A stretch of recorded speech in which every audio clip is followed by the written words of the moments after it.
Di sebuah desa terpencil, terletak di kaki gunung yang diselimuti kabut tebal, hiduplah seorang ninja muda bernama Ryo. Sejak kecil, Ryo telah dibesarkan oleh klan ninja yang terkenal dengan keahlian luar biasa dalam bertempur dan menyusup.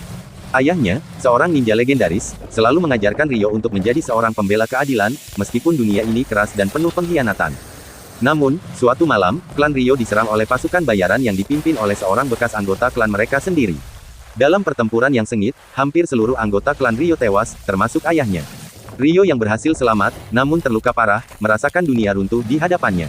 Kehilangan keluarganya membuatnya kehilangan arah, namun rasa dendam terhadap pengkhianatan itu memotivasinya untuk terus hidup.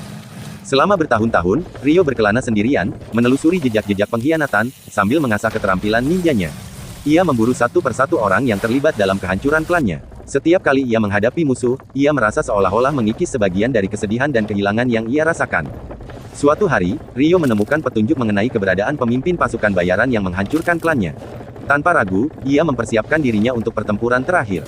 Saat tiba di markas musuh, ia bertemu dengan sosok yang sangat familiar, seorang pria yang ternyata adalah sahabat lama ayahnya, yang pernah dianggap sebagai pahlawan. Namun, kenyataan itu menghancurkan harapan Ryo. Ternyata, sang sahabat telah tergoda oleh kekuasaan dan uang, memilih untuk mengkhianati klannya sendiri demi keuntungan pribadi.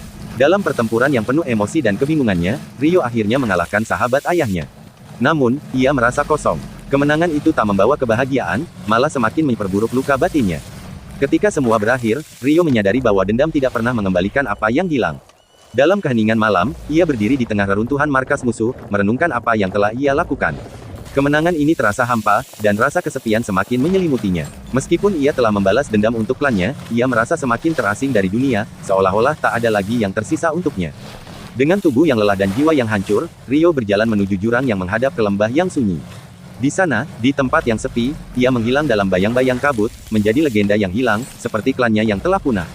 Dunia tak akan pernah tahu kisahnya, seorang ninja yang tragis, yang menghabiskan hidupnya dalam bayang-bayang masa lalu yang tak bisa dilupakan.